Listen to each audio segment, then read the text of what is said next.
नमस्कार, मैं हूं देवांशु। आप देख रहे हैं news for nation. Nitish Kumar अपना दम जो है अब बंगाल में भी लगाएंगे। दरअसल जेडीयू ने ऐलान कर दिया है कि उनकी पार्टी इस बार बंगाल चुनाव में विधानसभा चुनाव लड़ेगी। हमारे साथ बात करने के लिए मौजूद है बंगाल के जेडीयू के प्रभारी गुलाम रसूल बलियाबी जी। आप लोग तैयार हैं पूरी तरीके से चुनाव लड़ने के लिए बंगाल में? ये कोई पहली बार तो हम जेडीयू चुनाव वहाँ नहीं लड़ेगा। इससे पहले भी लड़ चुके हैं।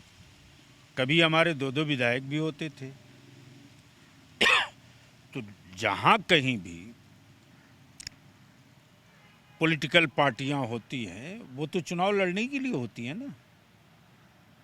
तो बंगाल में भी 3 सालों से लगातार वहाँ के राज्य इकाई हमारी जनता दल यू के सभी साथी लगातार कोशिश करते रहे। ख़ास तौर से दारूबंदी, शराब के खिलाफ वहाँ हुल्ला बोलते रहे, आंदोलन करते रहे। वहाँ के माँ बहन गरीब गुरबा के बीच में इसका बहुत अच्छा असर गया। और जब वहाँ के की महिलाएं कहने लगीं कि जब सीमित संसाधन में नीतीश कुमार जी बिहार में शराब बंद कर सकते हैं तो बंगाल में क्यों नहीं ये काम हो सकता है। बिहार में के जो हमारे लोग वहाँ बंगाल में रहते हैं, जब वो बिहार लौट कर आए हैं, देखे हैं स्कूल, रोड, बिजली, पानी, शिक्षा, सड़क, तो इसका भी एक बड़ा प्रभाव पड़ा है। और लोगों में इस बात का एहसास हुआ है कि जनता दल यू माननीय नेता नीतीश कुमार जी की पार्टी को यहाँ जगह मिलनी चाहिए और लोग बढ़े हैं आगे। तो हमारे पास जो पूंजी है वो राष्ट्रपिता बापू का आदर्श है, जयप्रकाश की हिम्मत है, लोहिया की हिम्मत है, कर्पूरी ठाकुर जी का संघर्ष है। और ये सारी चीज़ें जब जमा हुई हैं तब कोई एक चित्र बना जिसका नाम नीतीश कुमार है। तो हम अपने नेता के कुशल नेतृत्व को लेकर के वहाँ घूमे हैं, गांव, ब्लॉक, विधानसभा वाइज चले हैं। तो चलने के बाद जो लोगों के बीच में एक विश्वास दिखा है, जनता दल यू के साथियों ने अब तक 75 सीटों को चिन्हित किया है।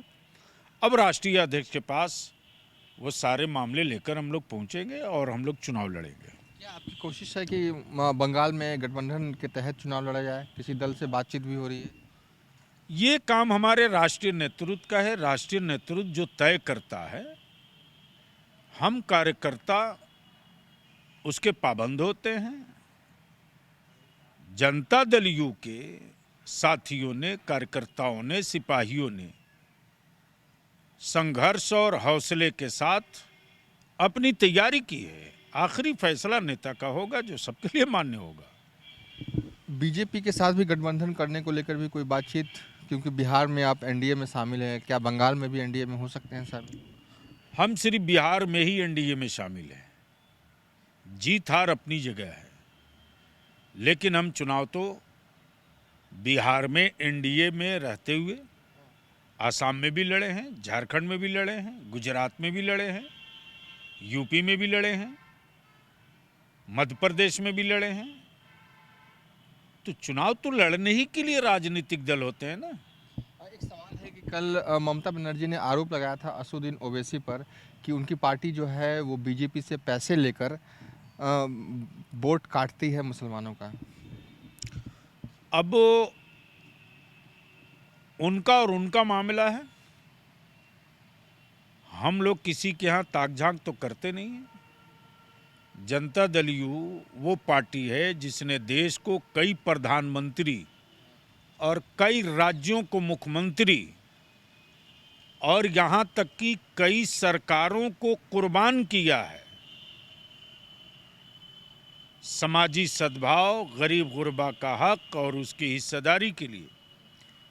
तो जो जनता दल यू आदर्श और दृष्टि और कुशल नेतृत्व के लिए अपना इतिहास लिखा हो, वो जनहित और जन समस्याओं को लेकर राजनीति करती है। वो किसी को हराने और जिताने और किसी के घर में ढेला पत्थर फेंकने के लिए नहीं करती। आखिरी सवाल है कि बीते दिनों आप बंगाल के दौरे पर गए थे, क्या माहौल लगा आपको बंगाल में? देखिए, बंगाल में लोगों के बीच 4-5 चीज़ें बहुत बुनियादी तौर से। एक तो ये कि वहाँ जो आशा और जो उम्मीद थी, ख़ास तौर से यूथ को, और जितना भरा पड़ा हुआ संपदा से, खनिज से, साधनों से बंगाल स्टेट है, उसके अनुरूप जनता को रिजल्ट नहीं मिला है। अब आप किसी भी सेक्टर को आप नहीं देख सकते, प्राइवेटेशन की तरफ वहाँ ज़्यादा भागा है। तो इससे क्या अंदाज़ा होता है, ट्रैफिक पुलिस प्राइवेट, तो ये आउटसोर्सिंग के माध्यम से अगर चलेगा राज्य और चलेगा शासन, तो जाहिर सी बात है रिवॉल्ट होना है। उससे कुछ व्यक्तियों का भला हो सकता है, आमजनों का नहीं। इसलिए लोगों के बीच नाराज़गी तो बड़े पैमाने पर है, लेकिन उस नाराज़गी के बीच में सारी पार्टियां अपनी अपनी आइडियोलॉजी और अपने अपने एजेंडे को रख रही हैं। उसमें जनता दल यू को बहुत अच्छा रिस्पॉन्स है और खामोश रिस्पॉन्स है, जो कोई भी नतीजा दे सकता है। चलिए, ये थे बंगाल के जेडीयू के प्रभारी गुलाम रसूल बलियावी, जो साफ तौर पे कह रहे हैं कि बंगाल में जेडीयू के लिए माहौल अच्छा है और जो पार्टी जेडीयू है वो 75 सीटों पर चुनाव लड़ने जा रही है। फिलहाल अभी तक के लिए इतना ही। आप देखते रहिए न्यूज़ फॉर नेशन।